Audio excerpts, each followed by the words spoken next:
Penis के ऊपर बात करते हैं। पेनिस क्या होता है? ये जनरली कुछ नहीं है, मेल का एक रिप्रोडक्टिव पार्ट होता है। पेनिस एक मस्कुलर एक्सटर्नल ऑर्गन होता है, मतलब शरीर का ही एक अंग होता है जो मसल्स वाला होता है और एक्सटर्नल शरीर के बाहर का एक अंग होता है। ये दो काम करता है, रिप्रोडक्शन में भी काम करता है, यूरिनेशन में भी काम करता है। एक ही पैसेज होता है मेल के अंदर, जो छोटा छोटा बच्चे जैसे सूसू नहीं करा के आते बड़े, पापा पापा बच्चों को बाहर जाके पापा सूसू लगी है, वो फिर पापा कहते फिर बच्चा करा, तो यूरिनेशन। और जब धीरे धीरे बच्चा एक अच्छी एज में पहुंच जाता है अपने अंदर रिप्रोडक्शन, मतलब उसके अंदर क्या कहते हैं, प्यूबर्टी वाली एज आती है, तो ये रिप्रोडक्शन में भी काम आता है, ठीक है ना। बाकी रिप्रोडक्शन के दौरान ये जनरली कुछ नहीं होता, स्पर्म को फीमेल बॉडी में ट्रांसफर करने में काम आता है, और कुछ नहीं है, ठीक है ना। और यूरिनेशन के दौरान ये अलाउ करता है कि यूरिन शरीर से बाहर निकल जाए। बाकी इसके बाद यूरेथ्रा होता है। यूरेथ्रा एक ट्यूब होती है जो रन करती है पेनिस के थ्रू, मतलब पेनिस के अंदर एक यूरेथ्रा एक ट्यूब होती है, ठीक है ना, जो पेनिस के अंदर होती है।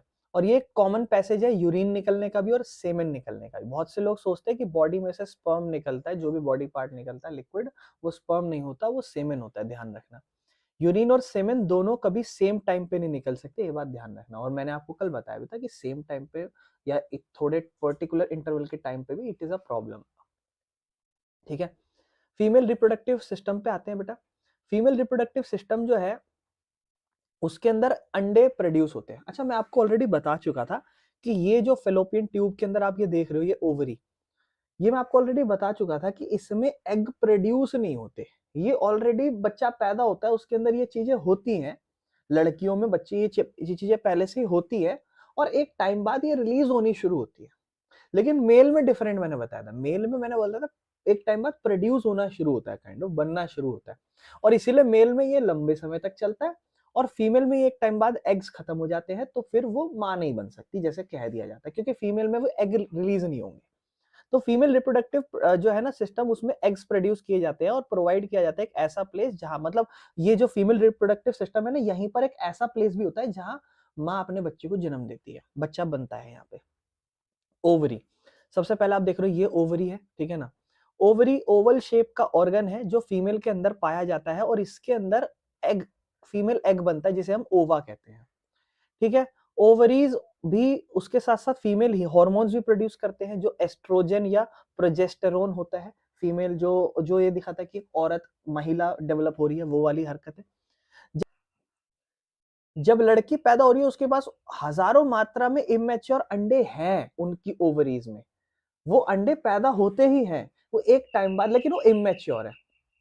व्हेन दे बिकम मैच्योर, एक पर्टिकुलर प्यूबर्टी एज में लड़की का, तब वो रिलीज होना शुरू हो जाता है। जब वो प्यूबर्टी होती है तो एक एग मैच्योर होता है और हर महीने रिलीज होता है। और बेटा इस प्रोसेस में ब्लीडिंग बहुत होती है। क्यों? क्योंकि ये जो आप रेड वाला पार्ट देख रहे हो ना, यहाँ पर हर महीने ये अज्यूम करा जाता है कि महिला बच्चा पैदा करेगी। उसके लिए ब्लीडिंग, मतलब खून तैयार किया जाता है बहुत ज्यादा हर महीने, और ये वेस्टेज होती है, इसीलिए ब्लड बाहर निकल जाता है शरीर से, ठीक है ना। बाकी ये है फेलोपियन ट्यूब, जिसे ओविडक्ट कहा गया। ये देख रहे हो आप, ये ऐसा लग रहा है हाथ की तरीके से पकड़ रखा है, ठीक है ना। ये फेलोपियन ट्यूब है, ठीक है ना, इस तरीके से। और फेलोपियन ट्यूब पतली लंबी सी ट्यूब होती है जो फीमेल रिप्रोडक्टिव सिस्टम में पाई जाती है। बाकी दो फेलोपियन ट्यूब होती है, one on the left side and another on the right side. एक लेफ्ट साइड पे होती है और एक राइट साइड पे, मतलब सामने से देखोगे तो राइट लेफ्ट ऐसे होगा, ठीक है ना। फेलोपियन ट्यूब जो होती है ना, वो एक ओवरी के साथ कनेक्टेड है। तो देखो ये एक फेलोपियन ट्यूब एक ओवरी के साथ है, दूसरी वाली अपनी दूसरी के साथ कनेक्टेड है। बाकी फेलोपियन ट्यूब्स कनेक्टेड कैसे होती है? यूट्रस से। तो देखो फेलोपियन ट्यूब आगे जाके ये यूट्रस दिख रहा है आपको, ये वाला पार्ट यूट्रस, इससे कनेक्टेड होती है, ठीक है। तो आपको कह रहा है जो दोनों फेलोपियन ट्यूब्स हैं वो अटैच्ड होती है upper side of the uterus से, मतलब यूट्रस है, ये दिख रहा है, ये यूट्रस है, इसके अपर साइड यहाँ से कनेक्टेड है दोनों, ठीक है ना। फिर आपसे क्या बोलता है, one tube opens in the left of the uterus and the other open in the right. वो एक लेफ्ट में ओपन हो रहा है और एक राइट में ओपन हो रहा है। तो हम ये कह सकते हैं एक फेलोपियन ट्यूब जो है वो कनेक्ट करता है एक ओवरी के साथ यूट्रस को, मतलब एक एक ओवरी को एक, मतलब ये फेलोपियन ट्यूब लेफ्ट वाली है तो लेफ्ट वाली ओवरी को लेफ्ट वाले यूट्रस से कनेक्ट करेगा, और राइट वाला ओवरी है तो वहां पे राइट वाली फेलोपियन ट्यूब होगी, वो उसको यूट्रस के साथ कनेक्ट करेगी। बाकी फर्टिलाइजेशन जनरली फेलोपियन ट्यूब में ही होता है। फर्टिलाइजेशन मतलब जब मेल एग फीमेल एग से मिलता है उसे फर्टिलाइजेशन, यानी कि स्पर्म यहां तक पहुंचता होगा, यहां तक वेट करता है कि एग रिलीज हो, लेकिन एग रिलीज नहीं होगा तो बस आगे बढ़ते। बाकी फर्टिलाइजेशन यूजुअली फेलोपियन ट्यूब में होता है। अगर फर्टिलाइजेशन नहीं हुआ तो एग डाई कर जाएगा और रिमूव कर जाएगा बॉडी से, जिसे हम मेंस्ट्रुएशन कहते हैं, यानी कि लड़कियां उसे पीरियड्स कहती हैं। समझ पा रहे हो इसी चीज को, ठीक है ना, कोई दिक्कत तो नहीं है बेटा। यूट्रस जिसे वॉम्ब भी कहा जाता है, यूट्रस एक थोड़ा सा थिक और थोड़ा सा लचीला और मस्कुलर ऑर्गन होता है। ये एक ऐसी जगह होती है जहां पे अगर फर्टिलाइज्ड एग हुआ तो इम्प्लांट होगा। मतलब अभी जो यहाँ पर ये फीमेल एग है, यहाँ निकला, यहाँ पे निकल के ये अनफर्टिलाइज्ड एग था, मैच्योर तो था लेकिन अनफर्टिलाइज्ड था। इसने वेट किया कि मेल एग आएगा और फर्टिलाइजेशन होगा, नहीं आया तो ये एक तरीके से वेस्ट है, बॉडी से बाहर रिलीज हो गया। लेकिन अगर आ गया मेल एग सेल तो दोनों यहां पर फर्टिलाइजेशन करेंगे और ये एक ऐसी प्लेस होगी जहां पर बच्चा पैदा होगा, जहां बच्चा बनना शुरू पैदा सॉरी जहां बच्चा बनना शुरू होगा, ठीक है ना, समझ रहे हो। और यहीं पर आप देखते हो कि जो फर्टिलाइज्ड एग है, फर्टिलाइज्ड एग समझ गए होगे है ना, फर्टिलाइज मतलब जब मेल फीमेल दोनों मिल गए वहां पे इम्प्लांट होगा, और जो एम्ब्रायो है वो धीरे धीरे एम्ब्रियो है वो धीरे धीरे ग्रो होगा और डेवलप होगा बेबी के इनसाइड द यूट्रस, यूट्रस के अंदर ही।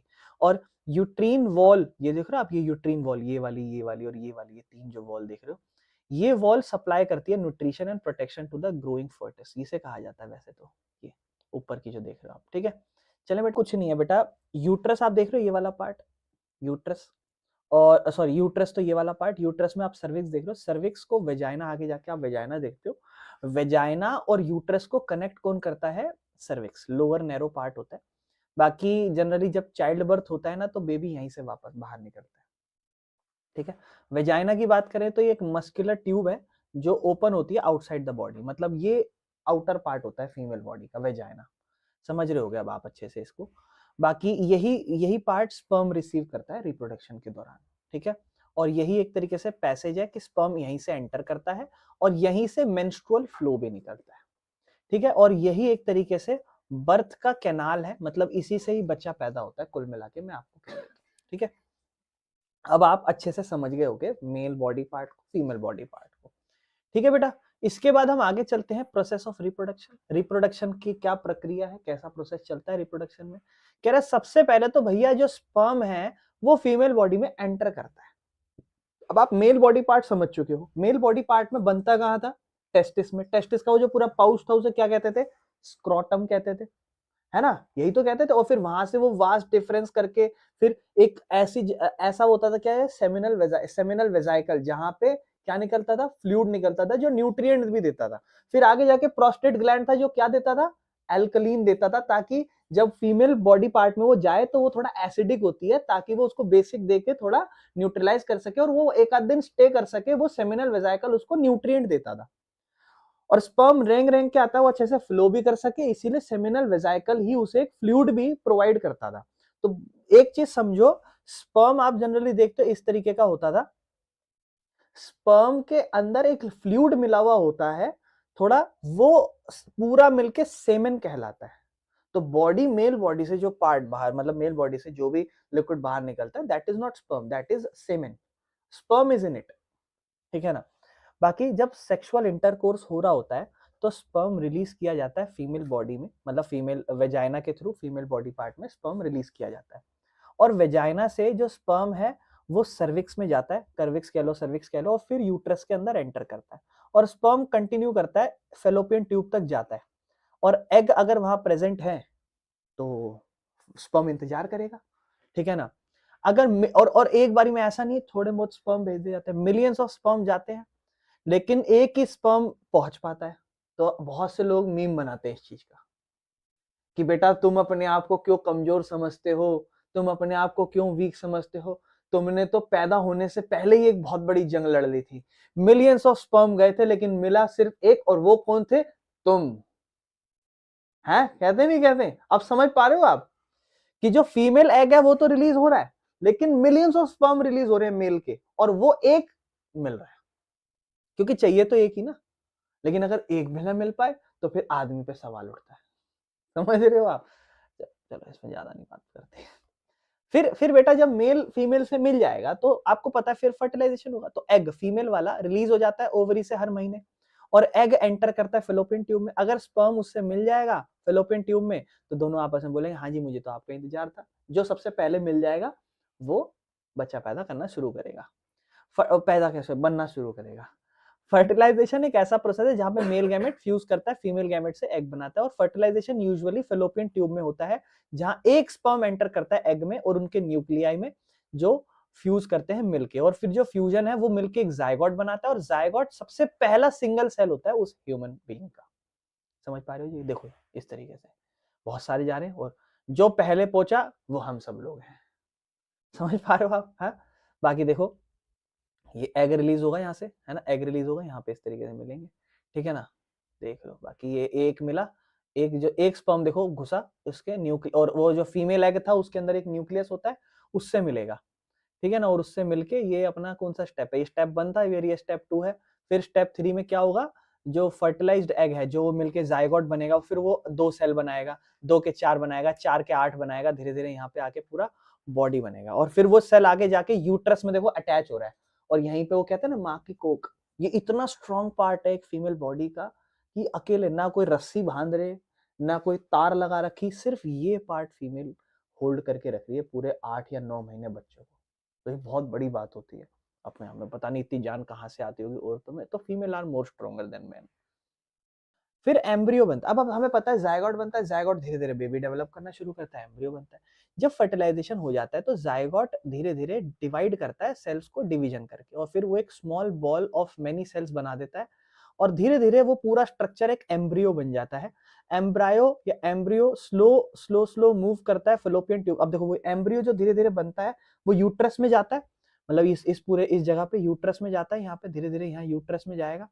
और जो वो आप देख रहे हो ना हर हर महीने होता क्या है, यहाँ इस वाले पार्ट में खून जमा होता है, खून, क्योंकि हर महीने एक पूरी तैयारी की। अब हमें थोड़ा ना पता है, शरीर को थोड़ा ना पता है कि इस महीने पक्का बच्चा पैदा होगा नहीं होगा। वो तो हर महीने ही तैयारी करके बैठेगा ना कि हाँ जी इस महीने तो पक्का बच्चा पैदा हो रहा है, तो वो तो फिर से तैयारी करके बैठेगा। जब वो फिर से तैयारी करके बैठेगा तो वो खून वून हर एक न्यूट्रिएंट की पूरी तैयारी करेगा। लेकिन जैसे ही वो देखेगा वो इस साल भी नहीं आए, चलो समझ रहे हो इस तरीके। तो बाकी धीरे धीरे एम्ब्रियो जो है वो यूट्रस से जाता है, और जब वो यूट्रस तक पहुंच जाता है तो फिर वो एक जो थिक लाइनिंग होती है ना यूट्रस की अंदर की, वहां पे अटैच कर लेता है अपने आप को, और वही अटैचमेंट का प्रोसेस कहलाता है इम्प्लांटेशन। और फिर धीरे धीरे यूट्रस के अंदर डेवलपमेंट होनी शुरू होती है। अब यूट्रस जो है ना वो अपने आप को हर महीने क्या करता है, itself every month to receive an embryo. Uterus अपने आप को प्रिपेयर करता है कि वो हर महीने, मतलब अब देखो अब आप समझो कि यूट्रस जो है वो हर महीने क्या सोचता है, एग निकलेगा, मेल और फीमेल फ्यूजन होगा, फर्टिलाइजेशन होगा, और यहाँ पर कौन आएगा, एम्ब्रियो आएगा या एम्ब्रायो आएगा। हर महीने ये तो तैयारी कर रहा है। तो इसलिए जो इनर लाइनिंग होती है ना वो थिक हो जाती है। ये जो इनर लाइनिंग देख रहे हो ये सारी लाइनिंग, ये क्या होती है, थिक, मोटी हो जाती है, गाढ़ी हो जाती है। इसके अंदर खून भर भर के आ जाता है। और जब नहीं हो रहा ये सब तो फिर आप समझ रहे हो कि पीरियड्स के टाइम, मेंस्ट्रुअल के टाइम आपकी ब्लीडिंग क्यों हो रही है फीमेल के अंदर, वो इस वजह से हो रही है क्योंकि वो जो प्रोसेस प्रिपेयर करा गया वो हुआ नहीं। जब इम्प्लांटेशन हो जाता है तो एम्ब्रायो स्टार्ट करता है ग्रो करना सेफली इनसाइड द यूट्रस। फिर वो धीरे धीरे सेफली ग्रो करना शुरू करता है। अगर बच्चा पैदा हो रहा है तो बच्चा पैदा नहीं, बच्चा, हाँ मतलब बच्चा पैदा हो रहा है तो ऐसा ही मान लो। और जो डेवलपमेंट है वो धीरे धीरे स्टार्ट करता है एम्ब्रायो को फोएटस बनाने में। अब एम्ब्रायो, जायगोट से एम्ब्रायो बनेगा, एम्ब्रायो से फोएटस बनता है। फोएटस लगातार 9 महीने तक तो माँ के पेट में ही रहता है। और देखो इस तरीके, ये यूट्रस ही है देखो, ठीक है ना, ये पूरा यूट्रस ही है अगर आप ध्यान से देखो। बाकी ये प्लेसेंटा क्या है, ब्लड क्या है, ये हम आगे समझेंगे। और ये वही बॉडी पार्ट था यूट्रस जहां पर बच्चा डेवलप होता है पूरा 9 महीने तक, ठीक है। बहुत भयंकर जंग है बेटा ये, है। Formation and role of placenta. तो एक स्पेशल स्ट्रक्चर होता है जिसे हम प्लेसेंटा कह रहे हैं। देखो ये देख रहे हैं, ये वाला, ये बहुत ही ज्यादा इंपॉर्टेंट। मैं आपको बोला था ना कि यहीं से ज्यादातर अटैच रहता है चीजें। देखो ये डेवलप करता है at the place where the embryo is attach to the uterine wall.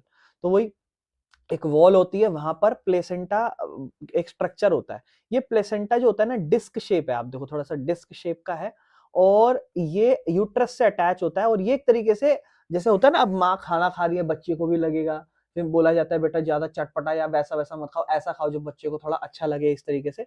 तो ये कनेक्शन है माँ और उस बच्चे में जो धीरे धीरे डेवलप हो रहा है उनके बीच। जो भी माँ खाएगी उसको मिलेगा, यहीं से न्यूट्रिएंट मिलेगा, यहीं से शेयरिंग होगी, समझ रहे हो।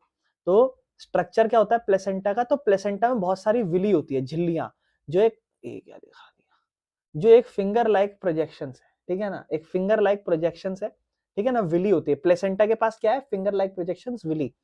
और ये विली जो होती है ना, एरिया बढ़ाती है जहां से एक्सचेंज होता है मटेरियल का। आपको पता है स्मॉल इंटेस्टाइन में भी विली होती थी, तो खून आता था और सारा न्यूट्रिएंट स्मॉल इंटेस्टाइन से ले लेता था, और फिर बचा हुआ कहां चला जाता था, लार्ज इंटेस्टाइन में।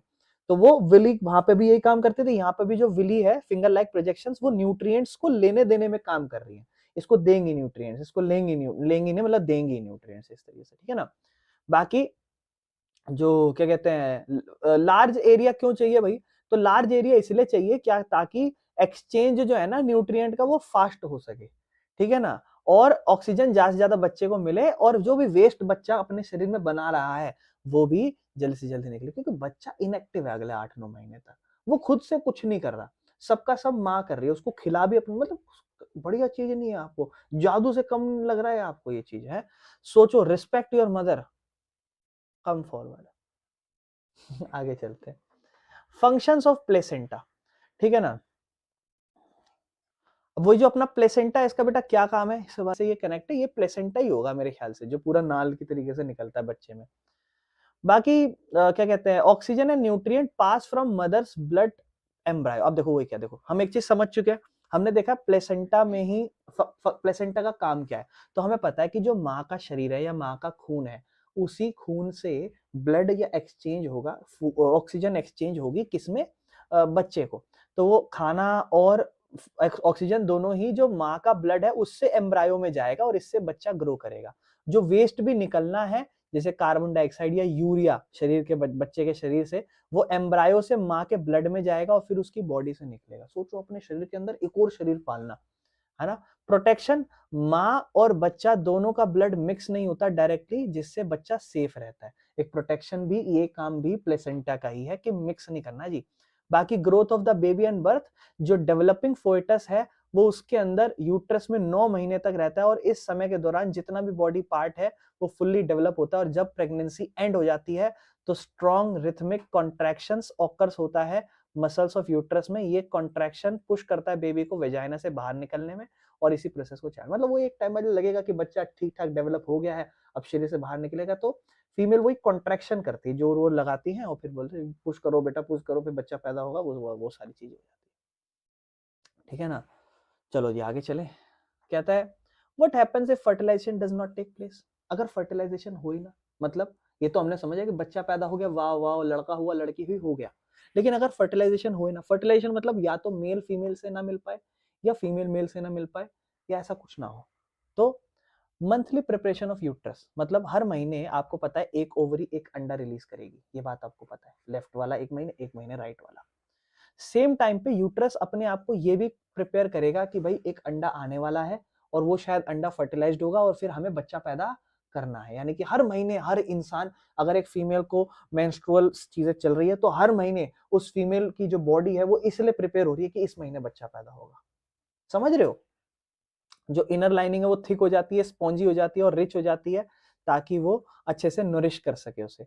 बाकी अगर फर्टिलाइजेशन हुआ ही नहीं, मतलब ये जो चीज के लिए प्रिपेयर करा ये हुआ ही नहीं, तो शरीर में वेस्टेज हो गई ना। अगर एग फर्टिलाइज्ड ही नहीं हुआ और वो कुछ समय बाद फीमेल का एग मर गया, तो कोई एम्ब्रायो नहीं बनेगा। जो थिक यूट्रीन है उसकी कोई जरूरत है क्या अभी, जो खून इतना सारा प्रिपेयर करा उसकी कोई जरूरत ही नहीं है, और वो लाइन धीरे धीरे ब्रेक डाउन करने लग जाती है। तो फिर आप समझ पा रहे हो फिर क्या होता है, फिर मेंस्ट्रुएशन हो जाता है। जो ब्रोकन यूट्रीन लाइनिंग है ना, वो धीरे धीरे बॉडी से वेजाइना के थ्रू बाहर आती है, और आप समझ पा रहे होगे कि इसको हम क्या कहते हैं। बाकी ये बॉडी से जो बाहर आ रहा है, ब्लड, म्यूकस या डेड टिश्यू, ये सब वेस्ट आ रहा है। ये क्यों, इसी से समझ रहे हो ये सब वेस्ट क्यों कहा गया है ना, ये सब क्योंकि ये सब प्रिपेयर किया गया था for a good purpose, but शरीर ने देखा ओ हमने तो तैयारी कर रखी थी, सब इस महीने नहीं हुआ, चलो कोई नहीं अगले महीने हो जाएगा, कोई बात नहीं, इसको सब वेस्टेड डेड है बॉडी से बाहर निकल जाएगा, और वो डेड सेल, डेड एग जो है वो भी निकल जाएगा बॉडी से बाहर, और इसी प्रोसेस को हम मेंस्ट्रुएशन कहते हैं। और मेंस्ट्रुएशन जनरली 2 से 8 दिन तक चलता है, डिपेंड करता है हर इंसान के अकॉर्डिंग अलग अलग। It occurs once every month in females from puberty to menopause. Puberty मतलब जब वो बॉडी में ग्रोथ आनी शुरू होती है फीमेल्स में, और मेनोपॉज मतलब एक टाइम जब ये सारी चीजें बंद हो जाती है। ठीक है ना। इंपॉर्टेंट टर्म्स क्या है यहाँ पे, मेनार्च करके और मेनोपॉज। मेनार्च एक तरीके से ऐसा है जब फर्स्ट मेंस्ट्रुअल फ्लो होता है लड़कियों में, और यूजुअली ये टीनेज ईयर्स में होता है। ठीक है ना, हर किसी इंसान का अलग हो सकता है, जरूरी नहीं सबका सेम हो। बाकी मेनोपॉज सबसे पहला वाला, और सॉरी मेनार्क एक तरीके से सबसे पहला, और मेनोपॉज जो परमानेंट स्टॉप कर देता है, और जनरली ये या तो 40 उम्र के लास्ट में, जैसे आप 50 में आने लग जाते हो, वो हो जाता है। तो मेनोपॉज के बाद वुमेन जो है ना, फिर अब वो रिप्रोडक्शन नहीं कर सकती। समझ रहे हो। रिप्रोडक्टिव हेल्थ के ऊपर बात करते हैं, क्योंकि ये एक अच्छा खासा टॉपिक बताया, क्योंकि आप तो ये समझ गए कि टीनेज से ये चीजें होनी शुरू हो रही हैं, यानी कि अगर कोई इंसान 14-15 साल का है, उसके अगर ये चीज हो रही है, तो वो माँ बन सकता है। हाँ बिल्कुल माँ बन सकती है, कोई बाप बन सकता है। बिल्कुल 15 साल की उम्र में कोई भी माँ या बाप बन सकता है। क्या नहीं बने? हाँ, पास्ट में बहुत बनाए गए हैं, जबरदस्ती टॉर्चर करके या जबरदस्ती कोई काम धंधा ना बता के यही काम धंधा करा दिया। तो रिप्रोडक्टिव हेल्थ क्या है, मतलब फिजिकली और मेंटली और सोशली मैटर करना कि आपका रिप्रोडक्टिव सिस्टम कैसा है। ये सिर्फ ये नहीं है कि it is not about the absence of diseases, but also about the safe, responsive and informed decision related to reproduction. मतलब वही है कि हो रहा है, इसका मतलब ये नहीं कर लो, क्या मेंटली आप प्रिपेयर्ड हो, वो चीज के बारे में बात की गई है। जैसे प्यूबर्टी एंड रिप्रोडक्टिव रीडनेस, या हाँ रीडनेस कहेंगे इसे। The beginning of puberty does not mean that a person is mentally और इमोशनली रेडी। हाँ वही मैं बोला ना कि प्यूबर्टी का मतलब ये नहीं, अब प्यूबर्टी तो किसी के 10-11 में आए तो क्या 10-11 में बच्चा बना देंगे, मतलब माँ बाप बना दोगे आप बच्चों को? नहीं ना। तो वही कि क्या वो मेंटली या इमोशनली वो इंसान तैयार है, वो फील कर रहा है कि हाँ मैं बनना चाहता हूँ। प्यूबर्टी ओनली मीन्स कि बॉडी आप धीरे धीरे केपेबल है रिप्रोडक्शन के लिए। समझ रहे हो। तो मेंटल मैच्योरिटी, इमोशनल स्टेबिलिटी और सोशल रिस्पॉन्सिबिलिटी बहुत इंपॉर्टेंट है एक फैमिली स्टार्ट करने से पहले। समझ रहे हो। ठीक है ना। तो सोशल प्रेशर और अवेयरनेस के ऊपर बात करें, बहुत सारे लोग, अब देखो है ये साइंस मगर इसको डाला गया है, ये kind of SST type topic. बहुत सारे लोग फेस करते हैं पीयर प्रेशर और फैमिली प्रेशर, और मैरी अर्ली और हैव चिल्ड्रन। ऐसे प्रेशर से फिजिकल और मेंटल हेल्थ पे बहुत प्रभाव पड़ता है, इसीलिए अवेयरनेस और एजुकेशन रिप्रोडक्टिव हेल्थ के बारे में बहुत ज्यादा जरूरी है। और ये जितना भी आपने ऊपर पढ़ा है, ये सब आपकी इंफॉर्मेशन के लिए जरूरी है, आपको पता होना चाहिए। आपकी बॉडी में जो भी चीजें हो रही है वो सब आपको नॉलेज होनी चाहिए। समझ रहे हो। Risk associated with sexual active, अब लोग, आपको ये चीज तो पता है कि मेल के पास स्पर्म मेल एग है, और फीमेल के पास ओवा फीमेल एग है। ये दोनों जब तक मिलेंगे नहीं तब तक तो बच्चा पैदा नहीं होगा। तो दोनों के बीच में फिजिकल एक्टिविटी होना बहुत जरूरी है, सेक्सुअल एक्टिविटी दोनों के बीच में होना बहुत जरूरी है, लेकिन उसमें कुछ डर भी है जो ध्यान देने चाहिए। ठीक है ना। तो सेक्सुअल एक्टिविटी हमें एसटीडी, सेक्सुअल सेक्स से रिलेटेड ट्रांसमिटेड डिसीजेस है जो फैलाती है, और ये डिसीजेस ऐसी है जो कभी भी आप अनप्रोटेक्टेड सेक्सुअल कांटेक्ट में आते हो, मतलब एक होता है ना अपने बॉडी पार्ट को प्रोटेक्ट करके ये एक्टिविटीज करना। क्योंकि अगर कोई एक इंसान, जैसे जनरली मैं थोड़ा ओपनली, हल्का सा ओपनली बोल देता हूँ कि ये चीजें क्या होता है, जैसे मान लो किसी एक इंसान ने, क्योंकि ये चीज शुरू भी कैसे हुई ना, किसी एक इंसान ने 1 या 2 या 3 के साथ अगर ये एक्टिविटी करी और उसे कोई बीमारी हुई, और फिर किसी चौथे इंसान ने, एक हेल्दी इंसान ने वो किसी के साथ ये एक्टिविटी करी और वहां से उसे बीमारी फैल गई, तो वो बहुत ज्यादा प्रॉब्लम हो सकती है। तो इसीलिए क्या प्रोटेक्टिव मेजर्स के ऊपर बात की गई है। समझ रहे हो। तो एग्जाम्पल एसटीडी के क्या है, बैक्टीरियल बीमारी फैल जाना, गोनोरिया, ठीक है ना, साइफिलिस जो वायरल डिसीजेस है एक तरीके से, एचआईवी एड्स जैसी बहुत भयंकर बीमारी, ये सबसे ज्यादा आपने कॉमन सुनी होगी। ठीक है ना। या जेनाइटल वॉर्ट्स, ठीक है ना, ये बीमारियां ऐसी हैं जो सीरियसली आपके शरीर को, हेल्थ को अफेक्ट कर सकती है अगर आप इसे ढंग से ट्रीट नहीं करोगे तो। ठीक है ना। तो फिर भैया ये बीमारियां हमें लग सकती है, तो हमें क्या, इनसे कैसे बचाव ले सके हम। तो कह रहा है इन बीमारियों से आप बचाव ले सकते हो। कहता है the use of condoms during sexual intercourse, जब भी कभी, जनरली देखो बहुत बेसिक है, आप एड वैड देखते हो आजकल तो बतेरी भर भर के आ जाती है। अब हाँ इसे मतलब वही कि एक तरीके से जब आप कोई सेक्सुअल एक्टिविटी कर रहे हो तो कॉन्डम्स का इस्तेमाल कर लो, जिससे क्या होगा, कोई भी बीमारी नहीं फैलेगी। और कोई अनवांटेड, आप चाहते हो कि सेक्सुअल एक्टिविटी करनी है, लेकिन प्रेगनेंसी नहीं करनी तो आप इसका यूज कर सकते हो। तो कॉन्डम एक तरीके से प्रोटेक्टिव बैरियर है जो रोकता है जर्म्स और स्पर्म को आपकी बॉडी में एंटर करने से। तो आप इस बात को समझ पा रहे हो, ठीक है। दूसरा, प्रेगनेंसी एंड हेल्थ के ऊपर बात करें तो कहता है सेक्सुअल एक्टिविटी कभी कभी प्रेगनेंसी ला देती है। मतलब नॉर्मली कोई इंसान, अब जैज बेसिक सी तो बात है, सेक्सुअल एक्टिविटी कर ही क्यों रहे हैं, ताकि मेल जर्म फीमेल जर्म से मिले। अब उस एक्टिविटी में अगर प्रेग्नेंट हो गया कोई, तो प्रेगनेंसी से क्या होगा, फिजिकल फिजिकल तौर पर, इमोशनल तौर पर और मेंटली एक डिमांड होगी औरत पे कि बच्चा पैदा करना है, बच्चा पैदा करना है। अगर वुमेन फिजिकली और मेंटली तैयार ही नहीं है तो प्रेगनेंसी उसको हार्म करेगी, नुकसान देगा, 8-9 महीना प्रॉब्लम है ना। इसीलिए रिस्पॉन्सिबल बिहेवियर और अवेयरनेस बहुत ज्यादा जरूरी है, ठीक है ना। बाकी मेथड है जो कॉन्ट्रासेप्शन, मतलब जो प्रेगनेंसी को रोक सकते हैं कि प्रेगनेंसी ना हो। ऊपर तो हमने समझा कि हाँ, एक नॉर्मली एक ये है जिसके आप तरीके आप रोक सकते हो। दूसरा और तरीके जिससे प्रेगनेंसी रोक सकती है, और ऐसा नहीं है कि सिर्फ एक ही तरीका है, आपको पता होने चाहिए तरीके। Barrier method, what is it? एक ऐसा मेथड जो फिजिकल बैरियर है जिससे स्पर्म एग तक कभी पहुंचेगा ही नहीं। सबसे बेस्ट मेल के अंदर क्या, कॉन्डम पहना दो, बेसिक सी बात है। फीमेल, फीमेल कॉन्डम मतलब diaphragm, place inside the vagina. समझ रहे हो, ये फीमेल में एक होता है, फीमेल एक, मतलब इसको ऐसा मत कहो फीमेल कॉन्डम, बट हाँ डायफ्रेगम होता है जो जनरली वेजाइना के पास लगा दिया जाता है। और ये काम कैसे करता है, कहता है ये स्पर्म को आने नहीं देगा यूट्रस में, और उसके साथ साथ क्या करेगा, सेक्सुअली बीमारी भी, अब जब बॉडी में कोई गलत चीज आएगी नहीं तो बीमारी भी नहीं होगी, है ना। इजी है, आसान करना है यूज, और इसमें कोई हॉर्मोन्स फिजिकली कोई चीजें ट्रांसफर भी नहीं हो रही है, ठीक है ना। ये हो गया आपका कौन सा तरीका, ये हो गया बैरियर, मतलब जाने ही नहीं दिया किसी चीज को, समझ रहे हो, पास ही नहीं होने दिया। दूसरा, केमिकल या hormonal method, oral contraceptive method, दवाइयां। What are oral contraceptive? दवाइयां दे दो, पिल्स दे दो वुमेन को, ठीक है ना। तो वो क्या करेंगे, थोड़ा सा आपका अमाउंट ऑफ हॉर्मोन्स को कंट्रोल कर लेंगे, उनके अंदर थोड़ा सा हॉर्मोन्स होता है, ये क्या करते हैं, आपका हार्मोनल बैलेंस बिगाड़ देंगे, जिससे आपका अंडा रिलीज ही नहीं होगा। जब रिलीज ही नहीं होगा तो फिर क्या नहीं होगा, प्रेगनेंसी नहीं होगी, समझ लो ना, क्योंकि मेल फीमेल एग मिलेंगे ही नहीं, बिना एग के फर्टिलाइजेशन आएगा ही नहीं, प्रेगनेंसी होगी नहीं। बाकी ये इफेक्टिव है अगर आप इसको रेगुलरली ले रहे हो, लेकिन इसमें मेडिकल गाइडेंस डॉक्टर से पूछ के, ये नहीं दुकान पे जाके ले ली, ऐसा नहीं है, समझ रहे हो। फिर इम्प्लांट एंड सर्जिकल मेथड, अच्छा अब कुछ ऐसे हैं जो डॉक्टर के पास बैठ के सर्जरी करा लो, वैसे मेथड है। नसबंदी जैसे आपने सुना होगा मेल्स में, है ना। नसबंदी क्या कि वो रास्ता ही काट दो, मतलब रास्ता नहीं, मतलब नसें ही काट दो जहां से स्पर्म, क्या कहते हैं वो, सर्जिकल मेथड, मतलब ये इसमें क्या सर्जरी करा दी, नसबंदी जैसे हो जाता है ना, नसबंदी मतलब नसें बंद कर दो, बेसिक से तो बात है, ठीक है ना। तो ये एक लॉन्ग टर्म और परमानेंट, ये परमानेंट मेथड है, परमानेंट इलाज, वो सब है शॉर्ट टेम्पररी इलाज, ठीक है ना। ये है परमानेंट इलाज।